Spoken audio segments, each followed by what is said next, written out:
Hello friends, welcome to learning sessions and today this is the fourth video for the government schemes and आज हम cover करने वाले तीन important schemes जिसके बारे में क्वेश्चंस हमने पहले कवर नहीं किए थे। एक है डीएवाई एनआरएलएम, दूसरा है DAY NULM and third scheme is PMAY यानी कि प्रधानमंत्री आवास योजना। सो मेक श्योर कि वीडियो को एंड तक जरूर गो थ्रू करें and if you want to get all the PDFs of related to last videos, उनके पीडीएफ भी चाहिए और वीडियोस भी चाहिए, जल्दी से एप्लीकेशन डाउनलोड कर लो which is available at the link iibf.info/app and make sure अगर आप iOS यूजर हैं तो ऑर्गेनाइजेशन कोड वहां पर आपको एंटर करना पड़ेगा विच इज GEGKD। वीडियो को एंड तक जरूर गो थ्रू करें क्योंकि काफी इंपॉर्टेंट वीडियो है, लेटेस्ट कंसेप्ट को हमने कवर किया है एंड मेक श्योर कि चैनल को सब्सक्राइब भी करें ताकि आगे आने वाली वीडियोस का एक्सेस भी आपको मिल पाए। चलिए आज का सेशन करते हैं start. So the first question it's related to the DAY NRLM। So the question says that an SHG promoted under the DAY NRLM has been maintaining a good credit history for the past 3 years। पिछले 3 सालों से credit history अच्छी है। Now seeks a higher dose of financing. Higher dose of financing के लिए कह रही है the SHG consist of 12 members, total 12 member हैं एसएचजी के केस में and the cumulative saving and revolving fund amount of for rupees 1.5 lakh, right? As per the latest guidelines of 2025, what would be the maximum permissible loan amount that can be sanctioned to the SHG of the credit limit, assuming they have availed and repaid 3 previous loans successfully? कि पिछले जो loan थे उन्होंने successfully पे कर दिए हैं, तो उन चीजों को ध्यान में रखते हुए वी नीड टू आंसर कि भाई कितना अमाउंट उनको सैंक्शन किया जा सकता है। That we need to tell over here. देखो, सबसे पहले हम कुछ एक नॉर्म्स को समझते हैं। एसएचजी जो होते हैं यानी कि सेल्फ हेल्प ग्रुप होते हैं, उनको रिपीट डोजेस क्रेडिट की मिल सकती हैं अगर वो अच्छा परफॉर्म करते हैं, राइट? तो उनकी जो ड्राइंग पावर है उसको इंक्रीज किया जा सकता है। एंड स्केलिंग जो होती है रफली किस हिसाब से होती है, जो फर्स्ट डोज होती है, let me tell you, if we talk about the first dose, right, ये 6 टाइम्स होती है।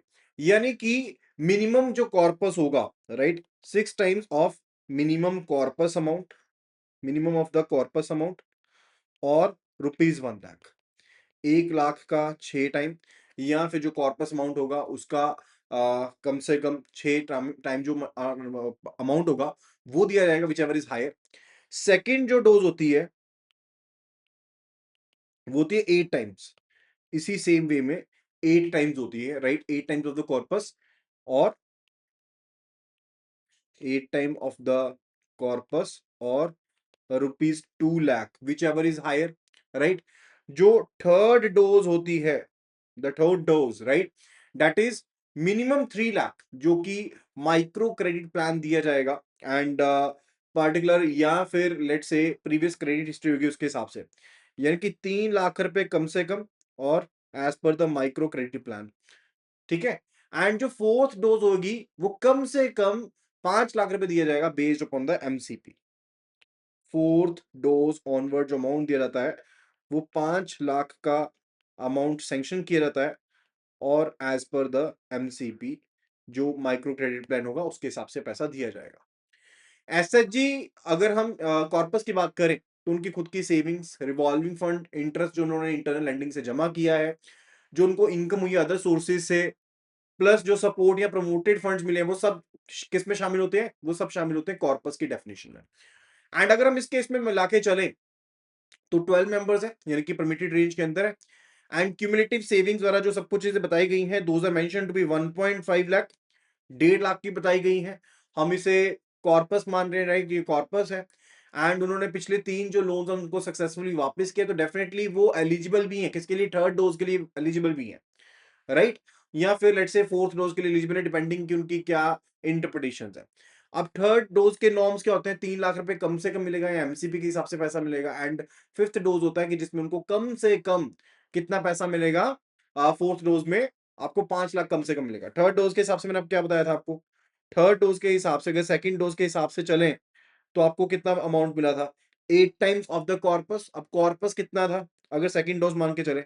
It was 8 into 1.5, that is equal to 12 lakh rupees हो गया सेकंड डोज में। If we talk about the second dose, तो second dose में ही हो गया। अब जो थर्ड डोज होगा उसमें कितना अमाउंट मिलेगा, राइट? 3 लाख रुपए मिलेगा, तो डेफिनेटली 8 लाख से तो ज्यादा ही होगा ना वो, राइट? उसके हिसाब से we can do the computations. So 8x corpus हमने यूज किया, उससे 12 लाख रुपए मिला था, तो थर्ड डोज में मिनिमम 3 लाख रुपए तो मिलेगा ही मिलेगा। यानी कि जो बैंक कमेटी है या जो एसआरएलएम है, वो कम से कम 3 लाख सैंक्शन करेंगे थर्ड डोज के हिसाब से, अगर एसएचजी बेसिकली प्लान के हिसाब से चलती है या फिर जो प्रीवियस हिस्ट्री थी उसके हिसाब से, राइट? अभी ऑप्शंस देखते हैं। Options it says 6 lakh rupees as it is 4 times their current corpus. 6 lakh रुपए मिलेंगे क्योंकि करंट कॉर्पस के हिसाब से है। देखो, जो 4 टाइम्स ऑफ द कॉर्पस है ना, वो जनरल गाइडलाइंस है इनिशियल लोन के लिए, राइट? एंड फर्दर ये कोई सीलिंग लिमिट नहीं है, हायर भी अमाउंट दिया जा सकता है। So option A is not correct.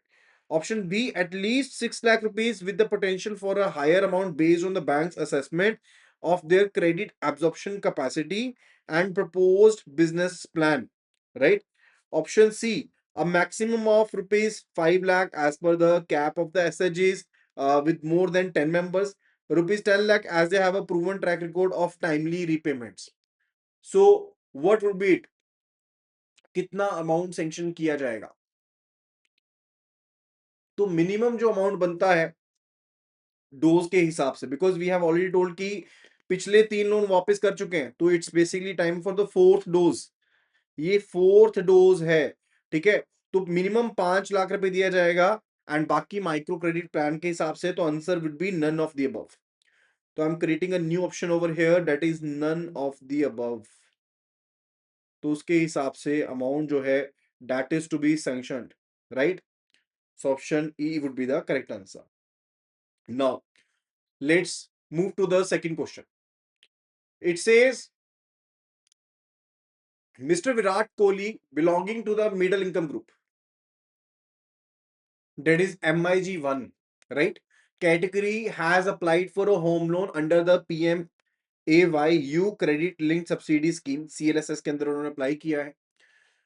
The total cost of the house he intends to purchase is rupees 45 lakh. The bank has sanctioned a loan of rupees 30 lakh as per the sanction guidelines. On what portion of this loan amount will the interest subsidy be calculated? Interest subsidy कौन से amount के ऊपर calculate की जाएगी? That we need to answer. देखो, अगर हम PMAY urban CLSS की बात करते हैं, तो इंटरेस्ट सब्सिडी जो एप्लीकेबल होती है वो एक स्पेसिफिक प्रिंसिपल अमाउंट के ऊपर एप्लीकेबल होती है, जो वेरी करती है इनकम ग्रुप कैटेगरी के हिसाब से। लाइक एमआईजी कैटेगरी के लिए जो एनुअल इनकम का पॉइंट है वो 6 लाख से 12 लाख के बीच में होता है, एंड जो इंटरेस्ट सब्सिडी होती है वो 4% की होती है, जो मैक्सिमम कैलकुलेट की जाती है on the amount of rupees 9 lakh. यानी कि टोटल सैंक्शन अमाउंट कितना भी हो, आप 9 लाख के हिसाब से कैलकुलेशन करते हो, राइट? एंड इस केस में MIG1 कैटेगरी से तो 4% के हिसाब से कैलकुलेट करेंगे और 9 लाख के अमाउंट तक मैक्सिमम कैलकुलेट करते हैं। सो ऑप्शन देखते हैं। द इंटायर सैंक्शन अमाउंट, तो इंटायर सैंक्शन के अमाउंट के ऊपर तो कैलकुलेट नहीं होगा। Maximum of rupees 9 lakh which is the principal amount for which the interest subsidy is applicable for the MIG1 category, absolutely true। तो MIG1 कैटेगरी के लिए तो ये मैक्सिमम ही रहता है जिसके ऊपर कैलकुलेशन होती है, तो आंसर जो रहेगा that is option B, right? Option B will be the correct answer है। मैं आपको सब्सिडी के बारे में एंड सब चीजों के बारे में एक हल्का सा आइडिया देता हूँ, राइट? जैसे अगर हम बात करें कैटेगरीज की, तो एक कैटेगरी होती है इकोनॉमिकली वीकर सेक्शन, एंड एक इसके साथ एक और कैटेगरी है that is low income group, right? फिर दो कैटेगरीज आती हैं, एक होती है मिडिल इनकम ग्रुप 1 कैटेगरी और दूसरी है middle income group second category, right? अब अगर हम बात करें मैक्सिमम लोन अमाउंट की, ईडब्ल्यूएस को लेकर के, एलआईजी को लेकर के, जिसके ऊपर सब्सिडी मिलेगी, ठीक है? तो यहां पर लिख देता हूं, we are talking about maximum loan, ठीक है, जिसके ऊपर सब्सिडी जो है कैलकुलेशन की जाए। In case of the EWS या एलआईजी, जो मैक्सिमम लोन है वो है अप टू रुपीज 6 लाख, यानी कि 6 लाख तक का जो लोन होगा उसके ऊपर सब्सिडी कैलकुलेट होगी, राइट? जो कैपिटल लिंक सब्सिडी स्कीम है आपकी, इसके ऊपर एप्लीकेबल होगी। MIG1 के लिए ये जो लिमिट है that is up to rupees 9 lakh, अभी हमने क्वेश्चन में भी इसी का आंसर किया था। एंड जो MIG2 कैटेगरी है that is applicable up to rupees 12 lakh, यहाँ पर 12 लाख की है। लेकिन बेनिफिट वाइज देखे तो ज्यादा फर्क नहीं है। क्यों? क्योंकि अगर मैं ईडब्ल्यूएस एलआईजी की बात करूं, अब इस केस में पर्टिकुलरली जो सब्सिडी का अमाउंट है वो है 6.5%। ये 6.5% की इंटरेस्ट सब्सिडी मिलती है आपको, एनुअल इंटरेस्ट सब्सिडी है। जो आपको 20 साल तक के लोन की मिलती है। तीनों के केस में 20 साल तक के लोन की मिलती है। और एमआईजी 1 के केस में 4% की है सब्सिडी है, और एमआईजी 2 के केस में सब्सिडी जो है वो 3% की है। सो कॉरेस्पॉन्डिंग जो अमाउंट बनता है इस केस में लगभग 2.67 लाख का मैक्सिमम अमाउंट बनता है, जिसके ऊपर आपको ये सब्सिडी अमाउंट बनता है maximum. And if we talk about कि एमआईजी 1 के केस में कितना अमाउंट बनता है आपके पास सब्सिडी का, दैट इज लगभग 2.35 लाख, राइट, जो सब्सिडी अमाउंट है। एंड इस केस में 2.30 लाख बनता है अगर 12 लाख की आप अमाउंट को वेल करते हो एंड उसके ऊपर सब्सिडी आप लेते हो तो। ठीक है। अब सीएलएसएस को दोबारा से इंट्रोड्यूस किया गया पीएमएवाई के अंदर। पहले इसको एक्सपायर कर दिया गया था एमआईजी के लिए, राइट, लेकिन अब बात दोबारा से आ चुकी है ये। अब इंटरेस्ट सब्सिडी स्कीम जो है नई लाई गई है, जिसमें सीएलएस को भी शामिल किया गया है, राइट। तो ये जो स्कीम है इसमें एलोकेशंस को अब इंक्रीज किया गया, somewhat allocations have been increased, right. तो इनकम कैटेगरी मैंने आपको बता दी है।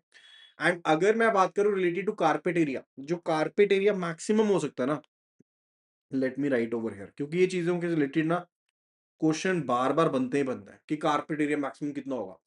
अब ईडब्ल्यूएस एलआईजी कैटेगरी के लिए 30 स्क्वायर मीटर से लेकर के कई केसेस में इवन 60 स्क्वायर मीटर भी अलाउ कर देते हैं, जो मैक्सिमम कारपेट एरिया जा सकता है।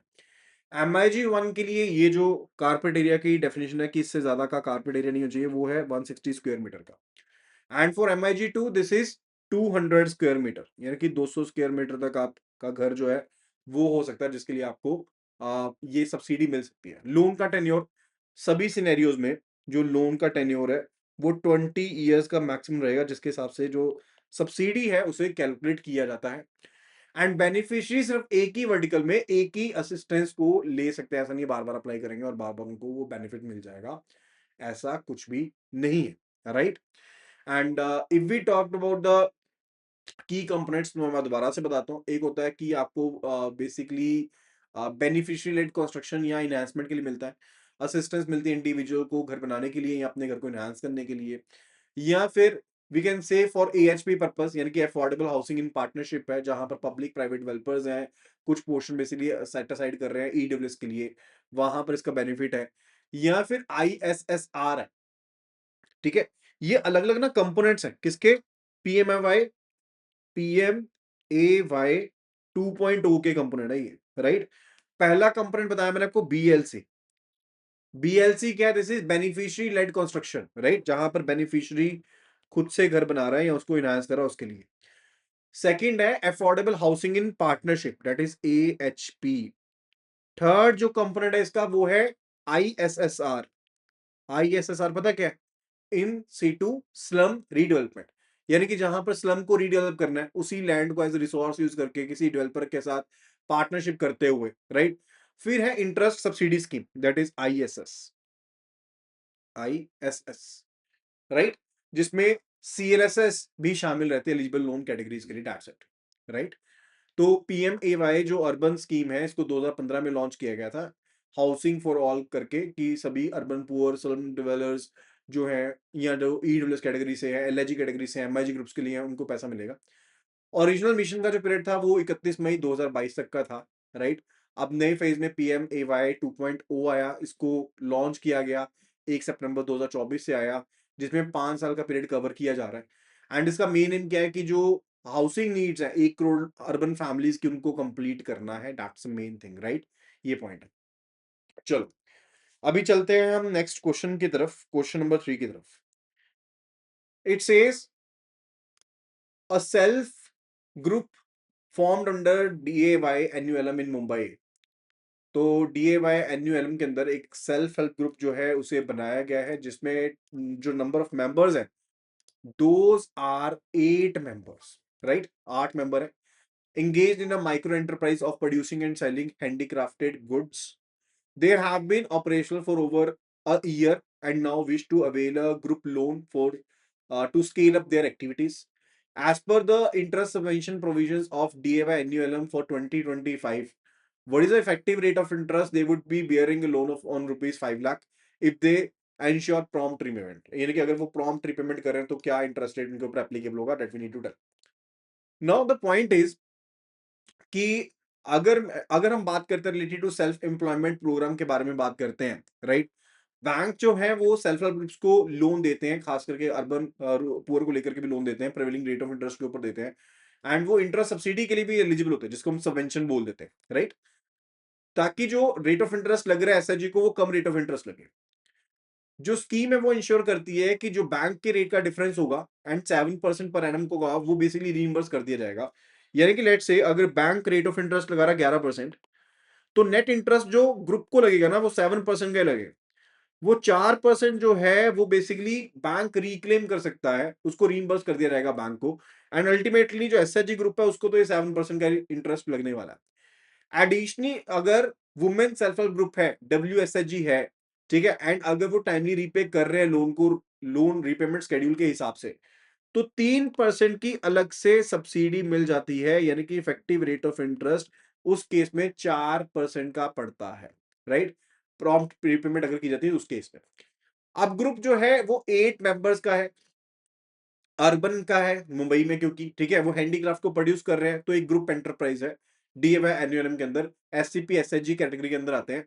अब लोन कितना उनका 5 लाख रुपए का है, एंड वो टाइमली रिपेमेंट भी कर रहे हैं, राइट। तो अगर वो क्वालिफाई करते हैं 3% एक्स्ट्रा सबवेंशन के लिए, like if they are a women self help group, right, अगर वो वुमेन सेल्फ हेल्प ग्रुप है, तो उनको रेट ऑफ इंटरेस्ट नेट जो पड़ेगा वो सिर्फ और सिर्फ 4% का पड़ेगा। ऑप्शन देखते हैं।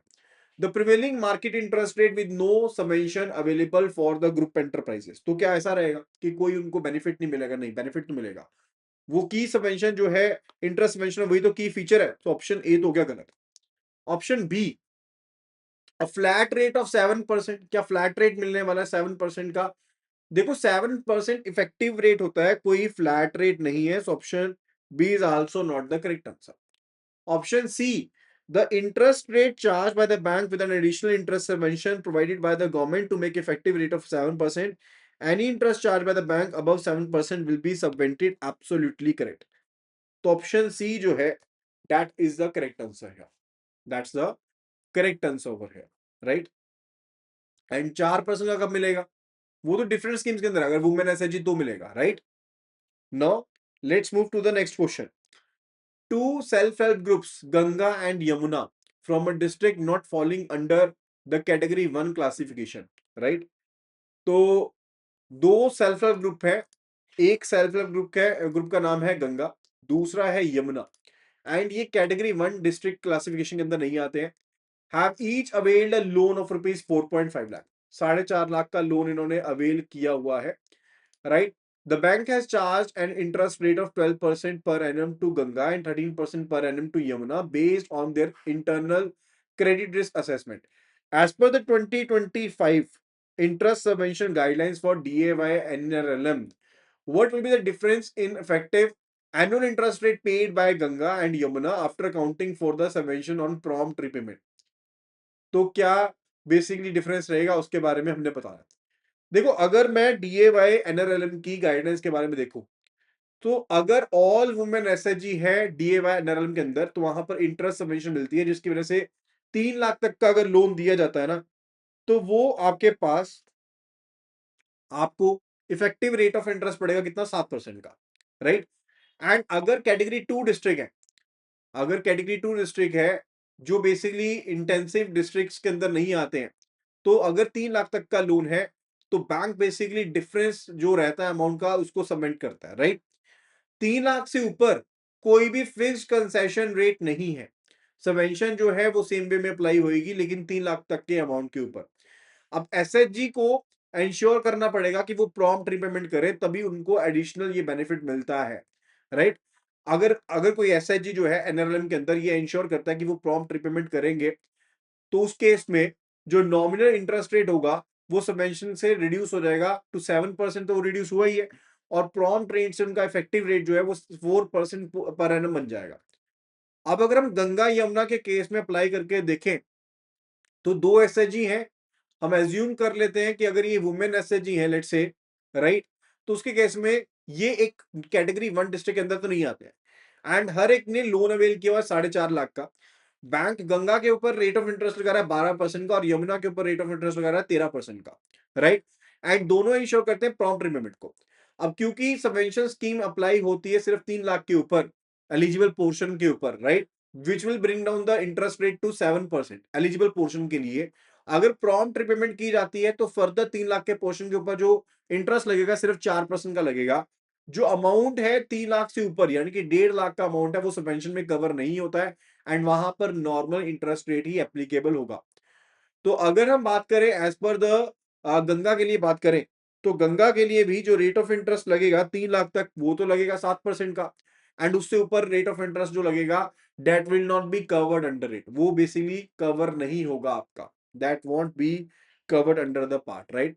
तो ऑप्शंस को देखते हैं according to the particular part, देखते हैं कि ऑप्शंस क्या क्या है। 1% as a subvention is fix, कि सबवेंशन जो फिक्स है परसेंटेज दोनों के लिए। 0.5% as the subvention for Yamuna will be capped.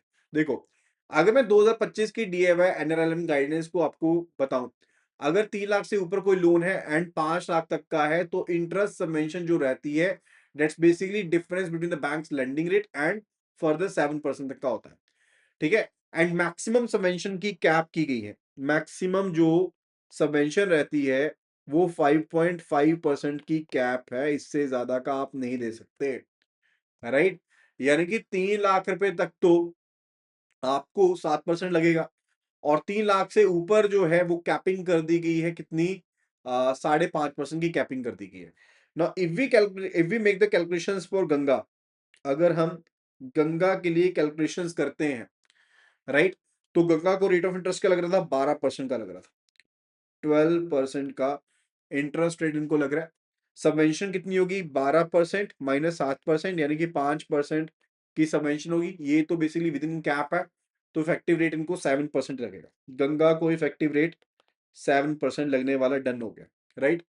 अगर मैं यमुना की बात करता हूं, if I am talking about Yamuna, तो यमुना को 13% लग रहा था, और 13 महीने साल कितना हो गया, 6% हो गया, लेकिन मैक्सिमम कितना मिल सकता है, 5.5% मिल सकता है ना कैप, राइट।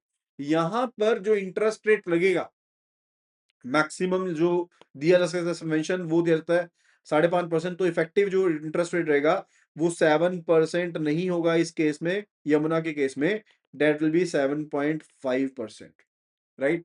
तो डिफरेंस जो रहेगा इफेक्टिव रेट ऑफ इंटरेस्ट में that is 7.5% minus 7%, that is equal to 0.5%, effective जो डिफरेंस रहेगा दोनों के बीच में।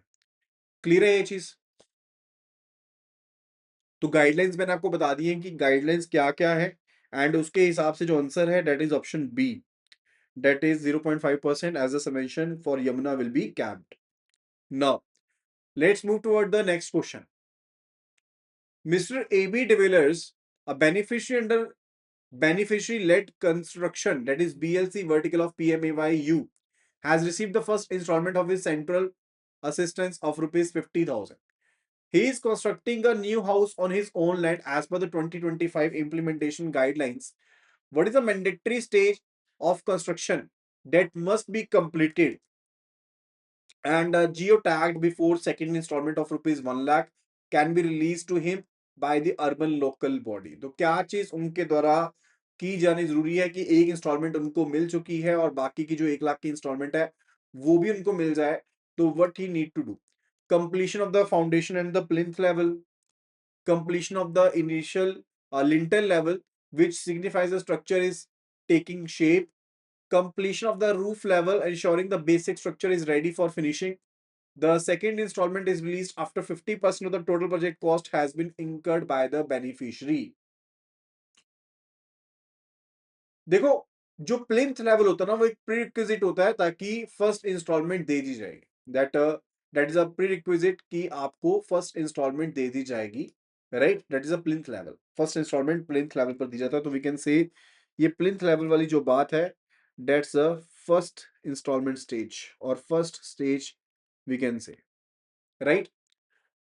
And completion of the lintel level which signifies the structure is taking shape, that is absolutely the correct answer over here, क्योंकि यही चीज signify करती है सब्सिक्वेंट इंस्टॉलमेंट तभी दी जाएगी कि वो लिंकिंग है स्टेजेस के according, right.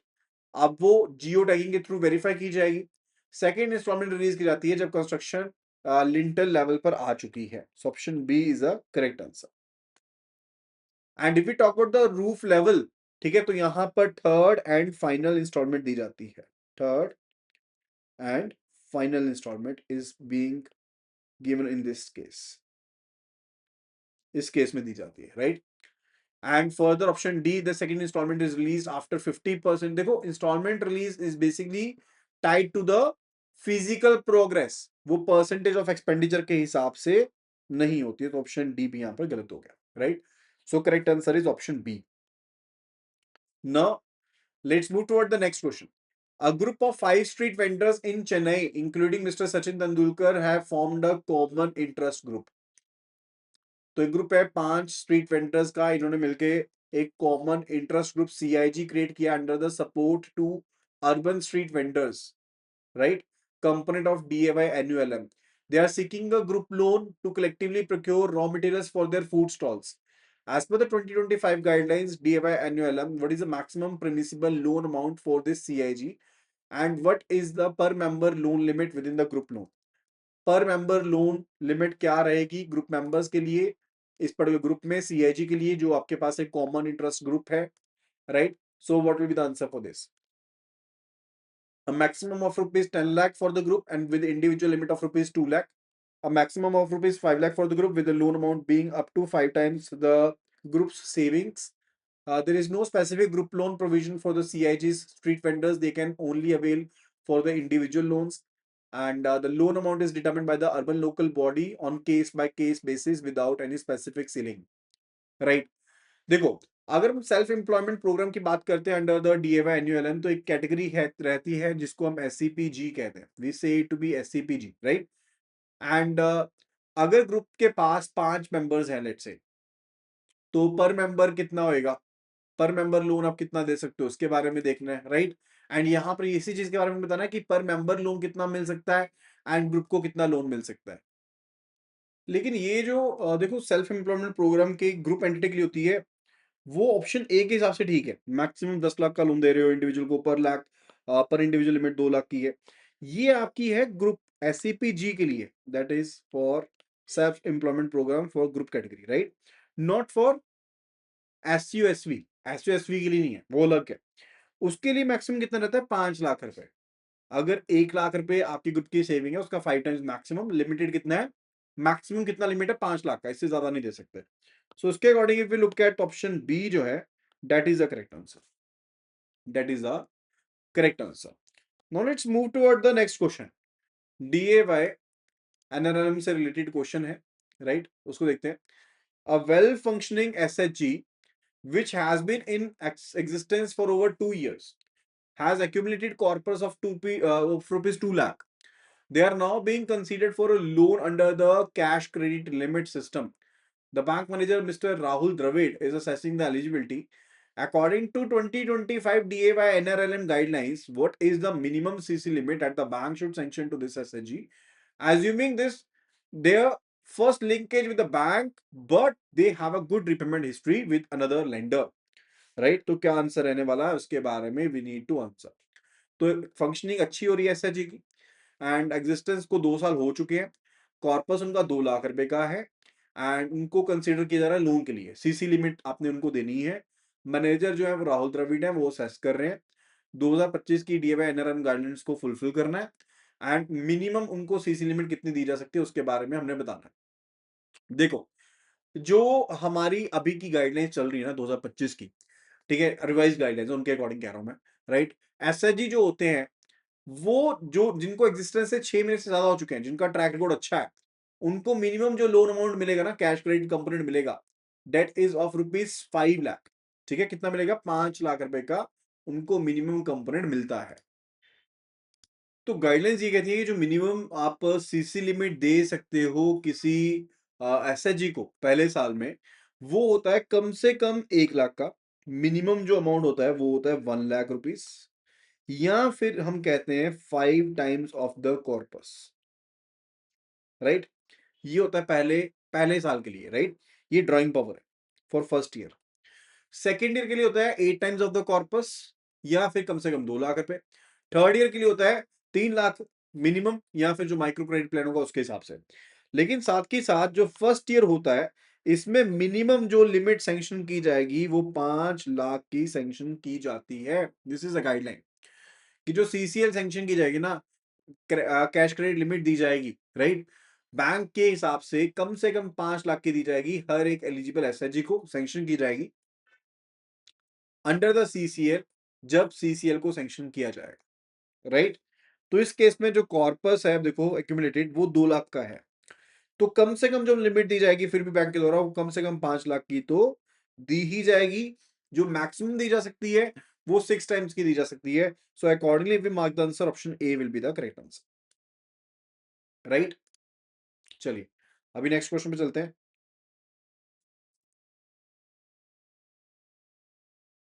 Question number 8, it says that in a village in a hilly and difficult terrain area, as identified under PMAYG scheme, the beneficiary, Miss Smriti Mandhana, is constructing her house. तो स्मृति मंधाना जी जो है वो अपना घर बना रही हैं, right. The total unit assistance provided under PMAYG in this area is higher than in plain areas. Additionally, she wishes to avail a loan of rupees 70,000 from the financial institution. As per the 2025 guidelines, what is the maximum interest subsidy she can avail on this loan? तो maximum loan उनको कितना मिल सकता है? 3% on the entire loan amount और 4% capital subsidy of 20,000, interest subsidy of 3% on principal amount of up to rupees 70,000. What would be it? देखो, अगर हम प्रधानमंत्री आवास योजना ग्रामीण की बात करते हैं तो लेटेस्ट गाइडलाइंस के हिसाब से जो बेनिफिशियरीज होते हैं रूरल एरिया में, हिल एरिया में या डिफिकल्ट टेरेन में, उनको इंस्टीट्यूशनल लोन मिल सकता है 70,000 रुपए तक का, ताकि वो एक परमानेंट घर बना पाए। इंटरेस्ट सब्सिडी जो मिलेगी यहाँ पर रिड्यूस्ड इंटरेस्ट रेट के ऊपर मिलता है, एंड लोन जो होगा वो कम से कम 3% होगा rather than the compared to the normal जो नॉन सब्सिडाइज्ड इंटरेस्ट रेट होगा, लोन रेट होगा उससे, राइट। यानी कि 3% कम उनको इंटरेस्ट पे करना पड़ेगा। सो स्मृति मंधाना जी जो है वो लोन अवेल कर सकती है 70,000 रुपए का। जो मैक्सिमम इंटरेस्ट सबवेंशन उनको मिलेगी वो उनको 3% की मिलेगी over the total loan, right. So answer देखते हैं यहाँ पर, answer is option D, that is interest subsidy of 3% on the principal amount up to rupees 70,000 will be there. Question number 9 पर चलते हैं, which is related to NULM, right? An urban local body is planning to set up a shelter for urban homeless. Shelter बना रहे हैं urban homeless के लिए with a capacity of 100 beds. As per the 2025 guidelines DFI annual, what will be the per person cost norm for the construction of this shelter, which the ULP should adhere to while preparing the detailed project report? तो इन्होंने जब detail project report DPR बनानी है and 100 beds के according इन्होंने बनाना है, तो पर बेड कॉस्ट के हिसाब से कितना ये हो सकता है उसके बारे में हमने बताना है। रुपीज 1 लाख पर person, rupees 1,20,000 per person for normal areas, and 1,50,000 per person for hilly and the special category states. The cost is not standardized and is left to the discretion of the state level sanctioning and monitoring committee. A fixed amount of rupees 1 crore for 100 bed shelter irrespective of the location. So what is answer? जो देखो norms क्या कहते हैं, norms जो है related to the scheme shelter for urban homeless, जिसको SUH scheme कहते हैं, राइट। उनके लिए क्या है कि जो one time for construction cost होएगी उसमें क्या चीज कवर होगी, रुपीज 1,000 पर स्क्वायर फीट के हिसाब से कवर होगा। एंड स्पेस नॉर्म क्या है कि मिनिमम आप 50 स्क्वायर फुट एक पर्सन के लिए रिक्वायर्ड है, 50% हर एक पर्सन के लिए, 50 स्क्वायर फीट हर पर्सन के लिए रिक्वायर्ड है। अब उससे अगर हम कंप्यूट करें तो क्या बनता है, 50,000 रुपीज पर पर्सन का बनता है, राइट, कंस्ट्रक्शन कैपिटल जो बनता है। अब इनकेस अगर मान लो कोई चीज पर्टिकुलरली मेंशन नहीं है तो आप कितना कॉस्ट उसमें शामिल लेके चलोगे। अब 100 बेड्स के लिए है, आप 5,000 square feet total built up area होगा, कैपिटल कॉस्ट कितनी बन जाएगी, 1,000 रुपीज पर स्क्वायर फीट है, तो वो बन गया आपका 50 लाख रुपए का अमाउंट बन गया शेल्टर ब्लॉक के लिए जो चाहिए रहेगा, राइट। अब इसमें लैंड की कॉस्ट एंड अब सब चीजें भी शामिल होती हैं। तो क्या कहा गया है कि डीएवाई एनएलएम की गाइडलाइन के हिसाब से जो कॉस्ट नॉर्म्स है वो प्रोवाइड किए गए फॉर अर्बन होमलेस, राइट। अब जो पर पर्सन कॉस्ट है नए शेल्टर के लिए वो कितनी रखी गई है, 1,20,000 पे रखी गई है नॉर्मल एरियाज में जिसमें सारी कॉस्ट शामिल है, राइट।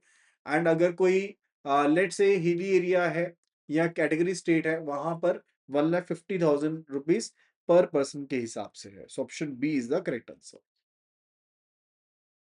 10th क्वेश्चन है, A cluster level federation formed under the DAY NRLM, which has been active for the past 3 years and has demonstrated effective management of its members SHGs, is in need of funds for co-lend for on lending to SHGs and for its operational expenses. As per the 2025 guidelines, what is the primary source of funding that this CLF should be supported with by the mission? तो क्या funding रहेगी CLF के लिए? That we need to answer. CLF क्या होता है? Cluster level federation होती है, क्लस्टर लेवल फेडरेशन होती है, राइट? अब वो एक्टिव है पिछले 3 सालों से एंड इफेक्टिव मैनेजमेंट भी शोकेस करी उन्होंने अपने एसएचजी मेंबर्स को लेकर के। अब उनको फंड चाहिए ऑन लैंडिंग करने के लिए एंड ऑपरेशनल और एक्सपेंसेस को चलाने के लिए। अब 2025 गाइडलाइंस के लिए प्राइमरी सोर्स क्या रहेगा? So in that particular scenario we need to answer. Options देखते हैं। One time grant of ₹10 lakh. देखो ग्रांट के वो बेसिकली अनस्पेसिफाइड सोर्स से हो जाएगा, that's basically not required over here. The point is related to कि जो सीआईएफ होती है ना, जो कम्युनिटी इन्वेस्टमेंट फंड होता है, सीआईएफ जो होता है वो सपोर्ट प्रोवाइड करता है, that provides the support, right? CF का मतलब होता है community investment support fund and ये प्रोवाइड किया जाता है by the ministry of rural development, right? जो मिनिस्ट्री ऑफ रूरल डेवलपमेंट है वो प्रोवाइड करता है फेडरेशंस के थ्रू, ठीक है? अब सीएएफ का जो मेन फंडा है वो दो कैटेगरीज है। पहला है ऑन लैंडिंग पर्पस के लिए इस्तेमाल होता है एंड दूसरा है कि आप सोशियो इकोनॉमिक एक्टिविटीज के लिए इसका इस्तेमाल कर सकते हो, अपने ऑपरेशनल एक्सपेंसेस को चलाने के लिए भी इस्तेमाल कर सकते हो, सोशियो इकोनॉमिक एक्टिविटीज के लिए भी इसका इस्तेमाल कर सकते हो, दैट इज इट, ठीक है? So this is being given by the community investment fund. So option B जो रहेगा that is a correct answer. Option B is the correct answer. Question number 11, it says a private developer in partnership with the state government is undertaking a affordable housing in partnership project under the PMAYU. The project involves construction of 350 dwelling units for the EWS category. As per the 2025 guidelines, what is the minimum percentage of the houses in the project that must be reserved for the EWS category to be eligible for the central assistance of rupees 1.5 lakh per EWS house? तो कितने घर जो हैं वो आपको रखने पड़ेंगे EWS के लिए रिजर्व, अगर आप चाहते हो कि ईडब्ल्यूएस के हिसाब से आपको 1.5 लाख पर ईडब्ल्यूएस हाउस आपको सब्सिडी मिल जाए, असिस्टेंस मिल जाए? 100%, at least 35%, at least 51%, the central assistance will be provided on pro rata basis irrespective of the percentage. What would be it? क्या आंसर रहने वाला है? सो प्रोजेक्ट के पास, प्रोजेक्ट में कम से कम 35% जो घर है ना वो आपको रिजर्व करने पड़ेंगे इकोनॉमिकली वीकर सेक्शन के लिए। Only then you will be eligible. So option is B. At least 35%. At least 35% of the total dwelling units in the project must be for the EWS category with the minimum project size of 250 houses. So option B is the correct answer, right? Affordable housing in partnership component जो होता है PMAYU का, उसमें required रहता है कि कम से कम 35% जो डिवेलिंग यूनिट्स है वो इकोनॉमिकली वीकर सेक्शन कैटेगरी रखोगे एंड एडिशनली जो प्रोजेक्ट होगा, ठीक है, that must be having minimum 250 dwelling units. ये भी क्राइटेरिया है कि आपको सेंट्रल असिस्टेंस मिलेगी कम से कम 250 उसमें हो, right? So option B is the correct answer. So that will be all related to this video. I hope that you must have understood the concepts related to it. So we will be meeting you in the next video. We will be covering more such questions. Thank you so much and see you again in the next video. Happy learning.